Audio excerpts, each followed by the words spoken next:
आप सभी सुहागिनी महिलाओं को करवा चौथ की हार्दिक शुभकामनाएं।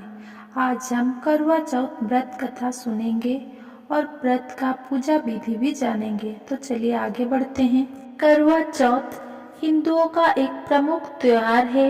ये भारत के पंजाब, उत्तर प्रदेश, हरियाणा, मध्य प्रदेश और राजस्थान का पर्व है। ये कार्तिक मास की कृष्ण पक्ष की चतुर्थी को मनाया जाता है। ये पर्व सौभाग्यवती स्त्रियां मनाती है। ये व्रत सुबह सूर्योदय से पहले करीब 4 बजे के बाद शुरू होकर रात में चंद्रमा दर्शन के बाद संपूर्ण होता है। ग्रामीण स्त्रियों से लेकर आधुनिक महिलाओं तक सभी नारियां करवा चौथ का व्रत बड़ी श्रद्धा एवं उत्साह के साथ रखती है। शास्त्र के अनुसार ये व्रत कार्तिक मास के कृष्ण पक्ष की चंद्रोदय व्यापिनी चतुर्थी के दिन करना चाहिए। पति की दीर्घायु एवं अखंड सौभाग्य की प्राप्ति के लिए इस दिन भालचंद्र गणेश जी की अर्चना की जाती है।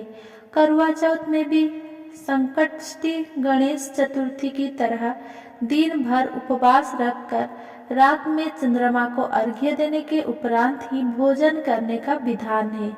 वर्तमान समय में करवा चौथ व्रतोत्सव ज्यादातर महिलाएं अपने परिवार में प्रचलित प्रथा के अनुसार ही मनाती है, लेकिन अधिकतर स्त्रियां निराहार रहकर चंद्रोदय की प्रतीक्षा करती है। कार्तिक कृष्ण पक्ष की चतुर्थी को करक चतुर्थी यानी कि करवा चौथ व्रत रखने का विधान है। इस व्रत की विशेषता ये है कि केवल सौभाग्यवती स्त्रियों को ही ये व्रत करने का अधिकार है। स्त्री किसी भी आयु, जाति, वर्ण, संप्रदाय की हो, सबको इस व्रत को करने का अधिकार है। जो सौभाग्यवती स्त्रियां अपने पति की आयु, स्वास्थ्य और सौभाग्य की कामना करती है, वे ये व्रत रखती है। ये व्रत 12 वर्ष तक अथवा 16 वर्ष तक लगातार हर वर्ष किया जाता है। अवधि पूरी होने के पश्चात इस व्रत का उद्यापन किया जाता है। जो सुहागिन स्त्रियां आजीवन रखना चाहे, वो जीवन भर इस व्रत को कर सकती है। इस व्रत के समान सौभाग्यदायक व्रत अन्य कोई दूसरा नहीं है। अतः सुहागिन स्त्रियां अपने सुहाग की रक्षार्थ इस व्रत का सतत पालन करें। भारत देश में वैसे तो चौथ माता जी के कई मंदिर स्थित थे, लेकिन सबसे प्राचीन एवं सबसे अधिक ख्याति प्राप्त मंदिर राजस्थान राज्य के सवाई माधोपुर जिले में के चौथ का बरवाड़ गांव में स्थित थे। चौथ माता के नाम पर इस गांव का नाम बरवाड़ से चौथ का बरवाड़ा पड़ गया। चौथ माता मंदिर की स्थापना महाराज भीम सिंह चौहान की थी। बहुत समय करवा चौथ व्रत का प्रथम कथा। बहुत समय पहले की बात है। एक साहूकार के 7 बेटे और उनकी एक बहन करवा थी। सभी सातों भाई अपनी बहन से बहुत प्यार करते थे, यहाँ तक कि वे पहले उसे खाना खिलाते और बाद में स्वयं खाते थे। एक बार उनकी बहन ससुराल से मायके आई हुई थी। शाम को भाई जब अपना व्यवसाय बंद कर घर आए तो देखा कि उनकी बहन बहुत व्याकुल थी। सभी भाई खाना खाने बैठे और अपनी बहन से भी खाने का आग्रह करने लगे, लेकिन बहन ने बताया कि उसका आज करवा चौथ का निर्जल व्रत है और वो खाना सिर्फ चंद्रमा को देखकर उसे अर्घ्य देकर ही खा सकती है। चूंकि चंद्रमा अभी तक नहीं निकला है, इसीलिए वो भूख प्यासे से व्याकुल हो उठी है। सबसे छोटे भाई को अपनी बहन की हालत देखी नहीं जाती और वह दूर पीपल के पेड़ पर एक दीपक जलाकर चलनी की चोट में रख देता है। दूर से देखने पर वो ऐसा प्रतीत होता है कि जैसे चतुर्थी का चांद उदित हो रहा हो। इसके बाद भाई अपनी बहन को बताता है कि चांद निकल आया है, तुम उसे अर्घ्य देने के बाद भोजन कर सकती हो। बहन खुशी के मारे सीढ़ियां पर चढ़कर चांद को देखती है, उसे अर्घ्य देकर खाना खाने बैठ जाती है। वो पहला टुकड़ा मुंह में डालती है तो उसे छींक आ जाती है, दूसरा टुकड़ा डालती है तो उसमें बाल निकल आता है और जैसे ही तीसरा टुकड़ा मुंह में डालने की कोशिश करती है तो उसके पति की मृत्यु का समाचार उसे मिलता है। वो बौखला जाती है। उसकी भाभी उसे सच्चाई से अवगत कराती है कि उसके साथ ऐसा क्यों हुआ। करवा चौथ का व्रत गलत तरीके से टूटने के कारण देवता उससे नाराज हो गए हैं और उन्होंने ऐसा किया है। सच्चाई जानने के बाद करवा निश्चय करती है कि वो अपने पति का अंतिम संस्कार नहीं होने देगी और अपने सतीत्व से उन्हें पुनर्जीवित दिलाकर रहेगी। वो पूरे 1 साल तक अपने पति के शव के पास बैठी रहती है, उसके देखभाल करती है, उसके ऊपर उगने वाली सुईनुमा घास को वो एकत्रित करती जाती है। 1 साल बाद फिर करवा चौथ का दिन आता है।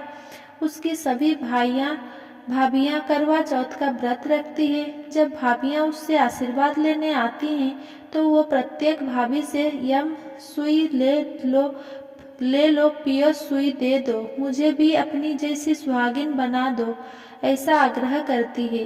लेकिन हर बार भाभी उसे अगली भाभी से आग्रह करने का कह चली जाती है। इस प्रकार जब छठे नंबर की भाभी आती है तो करवा उससे भी यही बात दोहराती है। ये भाभी उसे बताती है कि चूंकि सबसे छोटे भाई की वजह से उसका व्रत टूटा था, अतः उसकी पत्नी में ही शक्ति है कि वो तुम्हारे पति को दोबारा जीवित कर सकती है। इसीलिए जब वो आए तो तुम उसे पकड़ लेना और जब तक वो तुम्हारे पति को जिंदा ना कर दे उसे नहीं छोड़ना। ऐसा कह के वो चली जाती है। से अंत में छोटी भाभी आती है। करवा उनसे भी सुहागिन बनने का आग्रह करती है, लेकिन वो टाल मटोल करने लगती है। इसे देख करवा उन्हें और जोर से पकड़ लेती है और अपने सुहाग को जिंदा करने के लिए कहती है। भाभी उससे छुड़ाने के लिए नोचती है, घसीटती है, लेकिन करवा नहीं छोड़ती है। अंत में उसकी तपस्या को देख भाभी पसीज जाती है और अपनी छोटी अंगुली को चीरकर उसमें से अमृत उसके पति के मुंह में डाल देती है। करवा का पति तुरंत श्री गणेश कहता हुआ उठ बैठता है। इस प्रकार प्रभु कृपा से उसकी छोटी भाभी के माध्यम से करवा को अपना सुहाग वापस मिल जाता है। हे श्री गणेश, माँ गौरी, जिस प्रकार करवा को चिर सुहागन का वरदान आपसे मिला है, वैसा ही सब सुहागिनियों को मिले। करवा चौथ व्रत का द्वितीय कथा। इस कथा का सार ये है कि शाक प्रस्थपुर विद्धर्मा ब्राह्मण की विवाहित पुत्री बीरबती ने करवा चौथ का व्रत किया था।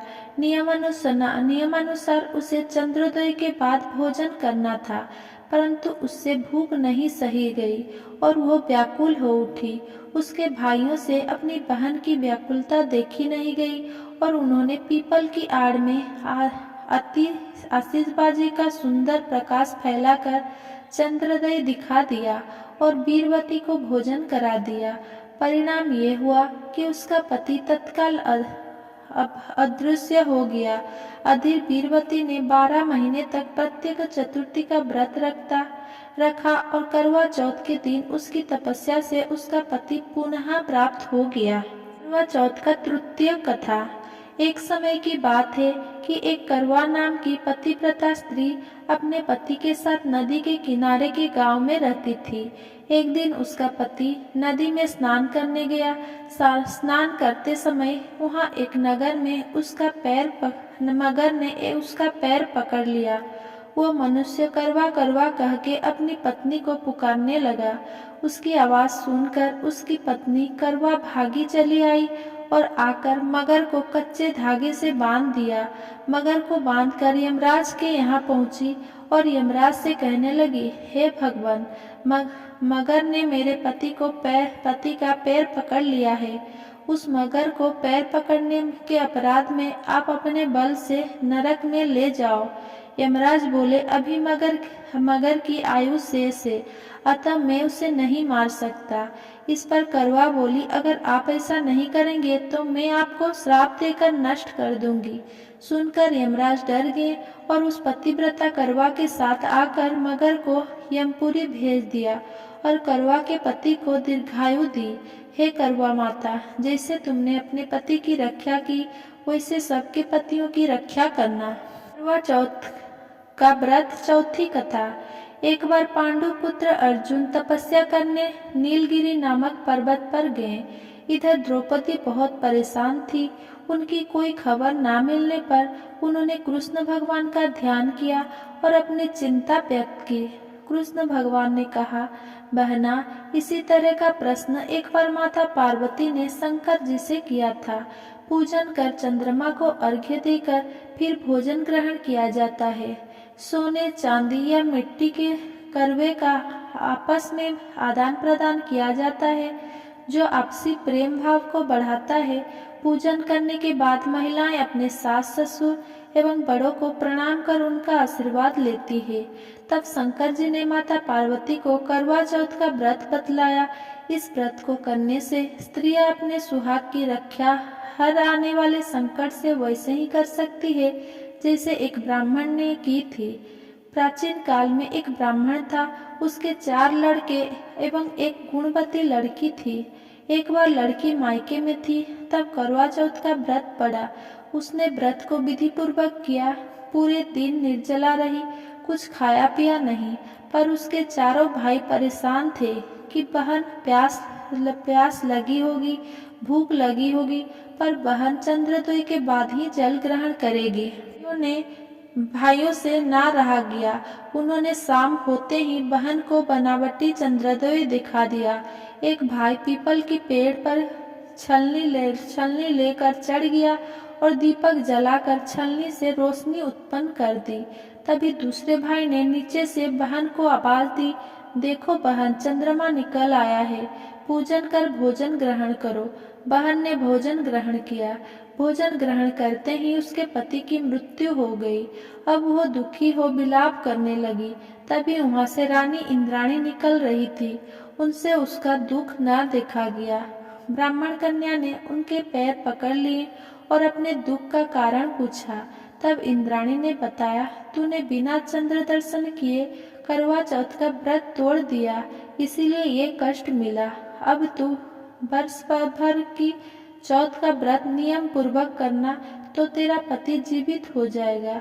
उसने इंद्राणी के कहे अनुसार चौथ व्रत किया तो पुनः सौभाग्यवती हो गई।